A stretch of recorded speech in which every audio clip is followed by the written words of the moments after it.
Okay, students, good morning. In the previous class, we discussed about resistance, resistivity, conductance and conductivity of the conductor. Okay. In this class, we are going to discuss remaining concepts on resistivity and resistance. Okay. Next is very important question for annual examination. Resistivity of semiconductors. The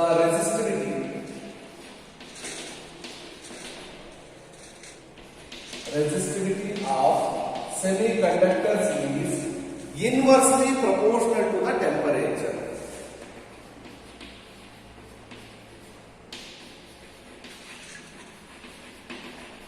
Inversely proportional to the temperature. This one is very important for annual examination. How does the resistivity of the semiconductors varies with temperature? Resistivity of the semiconductors, resistivity rho, is inversely proportional to the temperature. Inversely proportional to the temperature.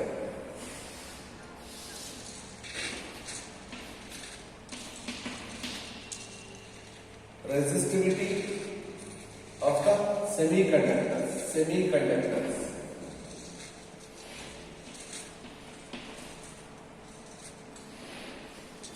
Resistivity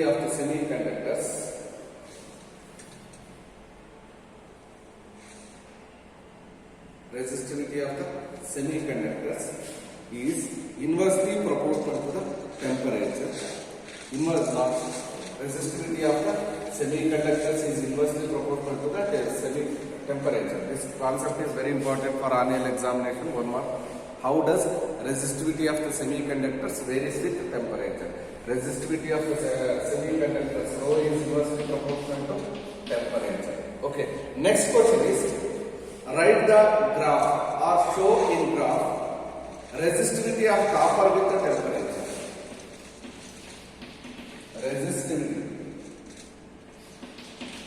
Resistivity of copper with the temperature. How does the resistivity of copper varies with the temperature? Resistivity of copper varies with temperature is directly proportional to the temperature.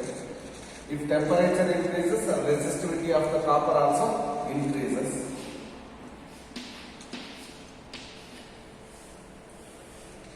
If temperature increases, resistivity of copper also increases. Resistivity of the copper also increases. This question is very important for annual examination. How does resistivity of the copper varies with the temperature? Resistivity of the copper increases. If temperature increases, resistivity of the copper also increases, and this is the variation of resistivity with the temperature graph. Okay. Next, resistivity of nichrome and manganese. Resistivity of nichrome and manganese.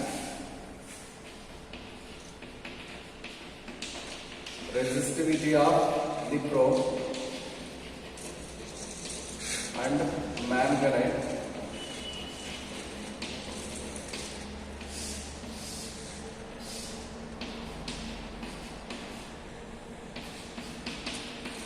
Temperature in degree Celsius. Here, if temperature increases,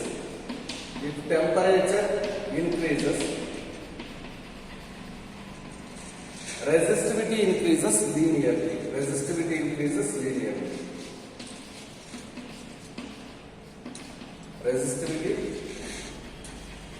increases linearly.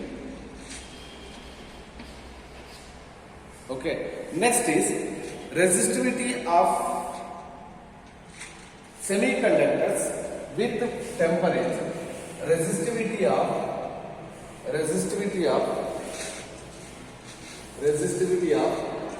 semiconductors with the temperature.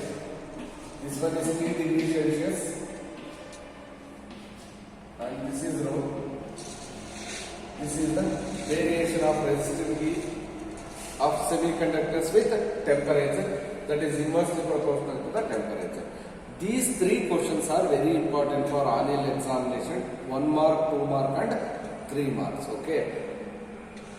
Show the variation of resistivity with the following. One is semiconductors, second one is copper and third one is nichrome or manganese. First, resistivity of copper with temperature increases with increase in temperature. Therefore, this is the graph.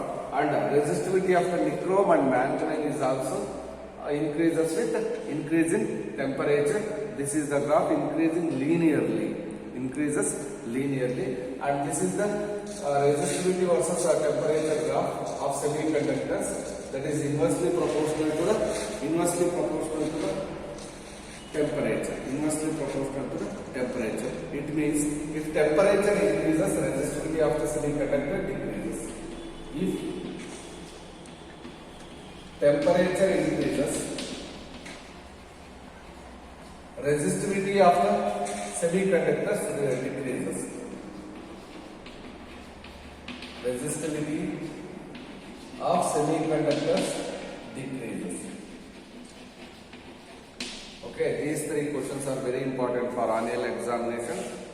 Show how the resistivity varies with the temperature for the following. One is copper and another one is nichrome and manganese and the last one is semiconductors. Okay, next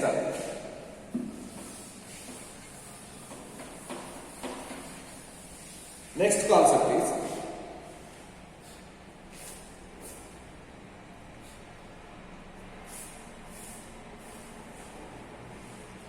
stretching of a wire.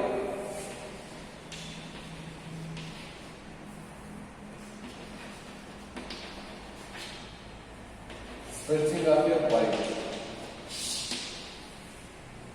Stretching of a wire. When if conducting wire stretches, its length increases, area of cross section decreases. So resistance increases, but volume remains constant. Volume remains constant. Volume V is equal to constant. V can be written as A into L. Area into length. Okay. If I consider a wire, this is a wire. Length is L. Initially, before stretching, length is L. For example, length is L1. Before stretching, length of the wire is L1. And area of cross section of the wire is A1. Area of cross section of the wire is A1. And resistance of the wire before stretching is R1. After stretches, its area decreases. Length increases. After stretching, length of the wire becomes L2 and area becomes A2. And resistance also changes, that is R2. But volume of the conductor remains constant. V1 is equal to V2 is equal to V. Before stretching is equal to after stretching is equal to volume. Before stretching is equal to after stretching is equal to volume. Therefore, A1L1 is equal to A2L2. A1L1 is equal to A2L2. A1L1 is the V1. A2L2 is the V2. V1 is equal to V2 is equal to V. Therefore, from this equation we can write A1 divided by A2 is equal to A1 divided by A2 is equal to L2 divided by L1. A1 divided by A2 is equal to L2 divided by L1. Because length increases, area decreases, resistance increases, but volume remains constant.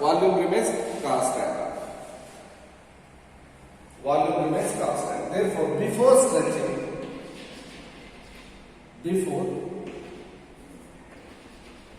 stretching, before stretching. L1 is the length, A1 is equal to area, R1 is equal to resistance,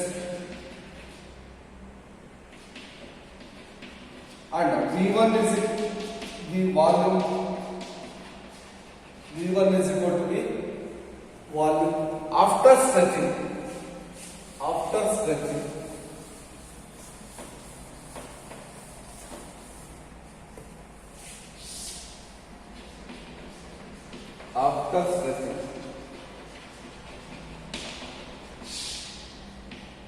L2 is the length, A2 is the area, and R2 is the resistance, and V2 is equal to volume. Okay, and here V1 is equal to V2 is equal to V. V1 can be written as V1 is equal to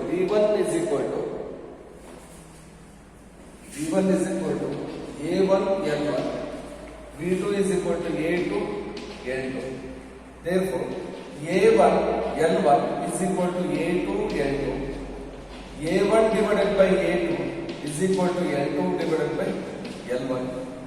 A1 divided by A2 is equal to L2 divided by L1. Okay, next ratios of resistances.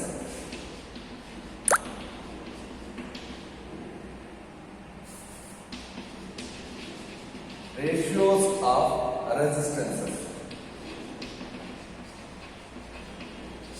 That is R1 divided by R2. We know that R is equal to rho L divided by A.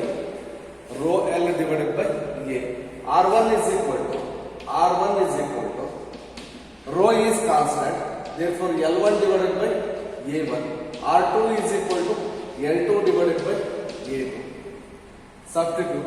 R1 is equal to L1 divided by A1 into R2 is equal to L2 divided by A2. That is A2 divided by L2. That can be rearranged like this. L1 divided by L2 into A2 divided by A1. A2 divided by L1 divided by A1.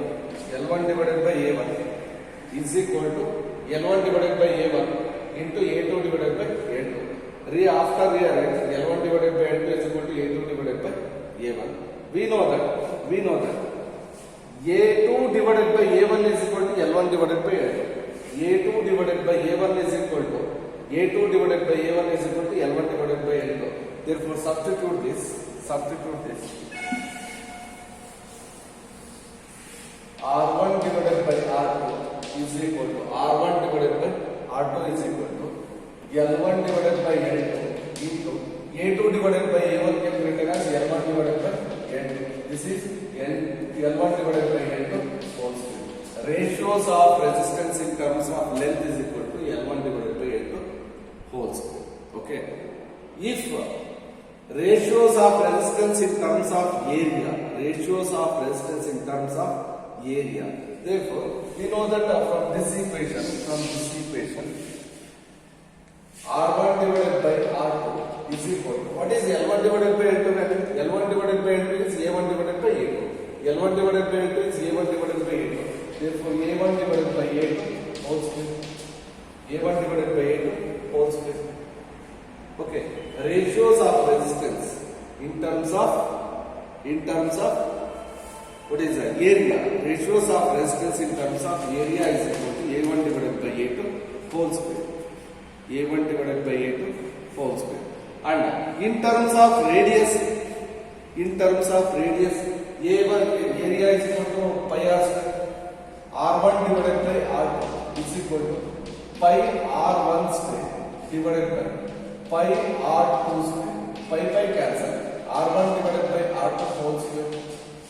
R1 divided by R2, not whole square. R1 divided by R2.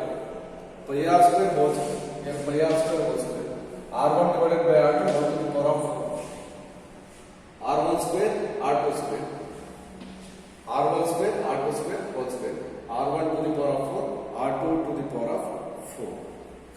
Similarly, what is the ratios of resistance in terms of diameter? R1 divided by R2 is equal to D2 divided by D1 whole square. D2 divided by, not D2, area is A2.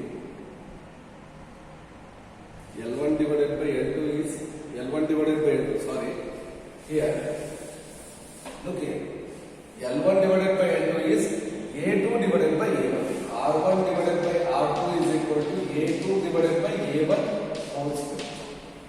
A2 divided by A1. R1 divided by R2 is equal to L1 divided by L2 whole square. L1 divided by L2. That is A2 divided by A1. This is in terms of length, this is in terms of area. If they ask R1 the ratios of resistance in terms of radius, that is pi R2 square divided by pi R1 square whole square. This is equal to pi cancel, R2 square divided by R1 square whole square. That is equal to R2 divided by R1 whole to the power of 4. Okay.